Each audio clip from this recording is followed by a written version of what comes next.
Hello friends, in this video lecture we will discuss about human female reproductive system. Under this human female reproductive system, here we are going to cover two topics. The first is ovary, that is primary sex organ, and second one that is about ducts, which is related with secondary sex organ of female. So first is about primary sex organ, that is ovary. What is primary sex organ? We already discussed in previous lectures. Primary sex organs are those which are related not only with gamete formation but also with sex hormone synthesis. So here in case of female sex hormones are estrogen, progesterone, relaxin, inhibin, actin. All these are steroidal in nature. What are steroids? So steroids, these are biologically active organic compounds that carries 4 rings arranged in a specific molecular configuration. Already there is a structure of steroid in chapter biomolecules of class 11th. Now about the location of ovary. So we already know there is a pair of ovary and these are located on each side of the lower abdomen in pelvic region. When we discuss about the length, this is nearly 2 to 4 centimeter in length.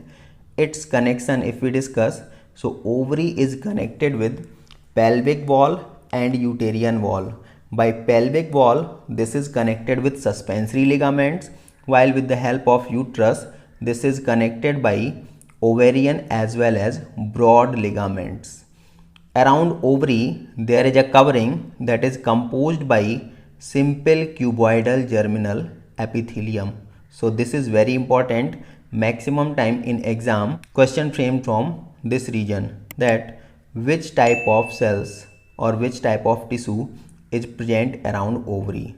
So ovary covered by simple cuboidal germinal epithelium. Here, this is the diagram of female reproductive system. And in this diagram, here we have to focus only about this blue colored region, that is ovary. So one is here and second one is here. We already discussed ovary is located on each side of lower abdomen in pelvic region, and further details of this is given here.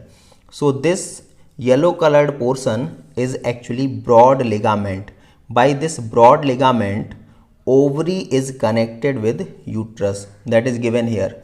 So broad ligament and ovarian ligament, these two causes connectivity of ovary with uterus.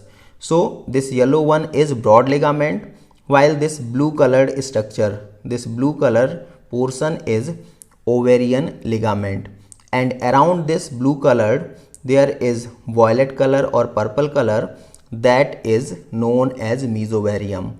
So what is mesovarium? Mesovarium is a part of broad ligament that causes covering of ovarian ligament.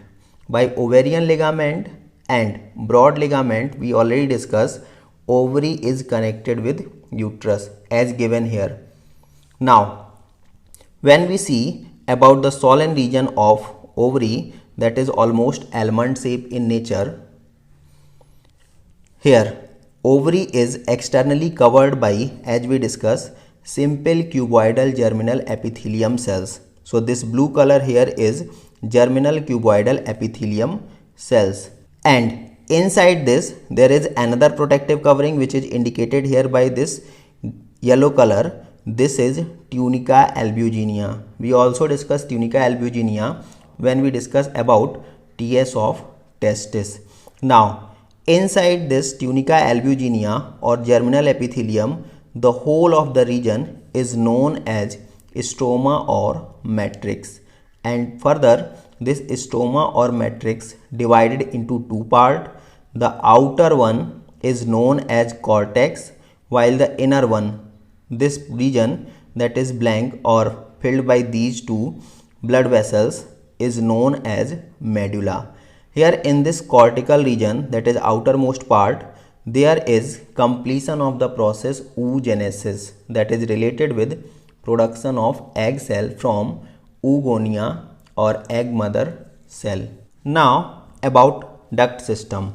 Duct system is a part of secondary sex organ. Again, secondary sex organs are those which are not related with gametogenesis as well as hormone production, but they are part of reproductive system. So under duct system there are three parts. The first one is fallopian tube, second is uterus or womb, third is vagina. So first is about fallopian tube. Here, this is the length of fallopian tube. This blue colored portion is fallopian tube. Its length is nearly 10 to 12 centimeter. Fallopian tube, also known as uterine tube or oviduct, because this is connected with uterus or this is related with conduction of ovum or egg. Now, there are also further three subparts of fallopian tube. The first one is infundibulum, second is ampulla, and third is isthmus. So in this diagram here, this region that is covered around or that is present around this ovary is known as infundibulum. This is funnel shape, and at their anterior part this carrying a long finger like projections which is known as fimbriae. So here these are finger like projections and their function is to collect egg or ovum after the process of ovulation, and they carry this egg or ovum towards uterus. They are internally ciliated, carrying a number of cilia that will help in the movement of egg, while eggs are non-motile in nature. Second portion is ampulla. So this wider region, this is the widest as given here, widest and longest part of fallopian tube. So from here onward up to this region, this is ampulla, and ampulla is actually the site of fertilization. In NCERT this is given, fertilization occurs in ampullary isthmic junction, where ampulla and isthmus fuses or met with each. At that region there will be fertilization. Now next one is isthmus. So isthmus, this is here. This is the last and narrow part of fallopian tube. So this region, that is here, we can consider the posterior part of fallopian tube. Anterior part we have to start from this region, that is around ovary, and isthmus is the posterior part. Now the second structure, that is uterus, this also known as womb. So womb, this is inverted pear shape in nature. That is very important. In exam this also given, what is the shape of uterus or womb. So this is like inverted pear shape. Uterus further subdivided into three parts: fundus, body and cervix. What is fundus?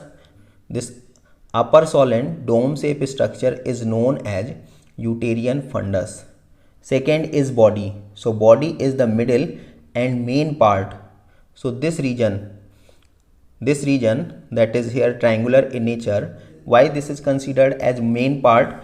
Because after fertilization, attachment of fertilized egg occurs here in this region, that is uterine body inside the uterus. That's why this is very important. The process of attachment is known as implantation. Next is cervix. So cervix as given here, this is cervix. This cervix open here with the help of cervical or cervical canal. Cancerous situations occur here in this region. Two cancers are very common in female. Out of that two, one is cervical cancer while second is breast cancer. Now when we discuss about the thickness of uterus, so uterus wall is comprised by three layers. This is here first outermost layer, that is known as perimetrium. This is external thin membranous layer, while second is myometrium, that is shaded here by this yellow color, and this one is highly muscular and composed by smooth muscles. At the time of childbirth or parturition, there will be contraction in this smooth muscles, and that's why baby ejected out from female reproductive system. The last one is endometrium, that is innermost region of uterus. This causes internal lining of uterine cavity. So as we discuss here, this white portion is uterine cavity, and this is externally we can say lined by this endometrium. Endometrium is highly vascular also in nature. This is carrying a number of blood vessels that is needed for implantation and feeding of growing or developing fetus. When there is no fertilization at that time, this one is getting degenerated, and just this comes out here in the form of menstrual discharge. The last one is vagina. So here vagina is shaded by this green color. Vagina opens in vestibule. Now what is vestibule? So vestibule is the place, or we can say the space where total female reproductive organ open outside the body. That portion is covered by hymen. What is hymen? So hymen is a thin membranous covering that is present partially around this vagina. This vagina provides path for copulation, menstruation and childbirth.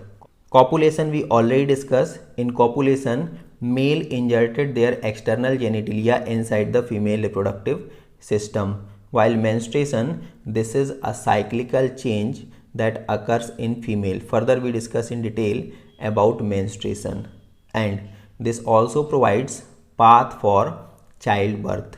So one more thing that is very important here, cervical canal plus vagina. This narrow tube is cervical canal. Around this is cervical region. So this narrow tube, that is cervical canal plus this vaginal region, both along with each, they considered as birth canal.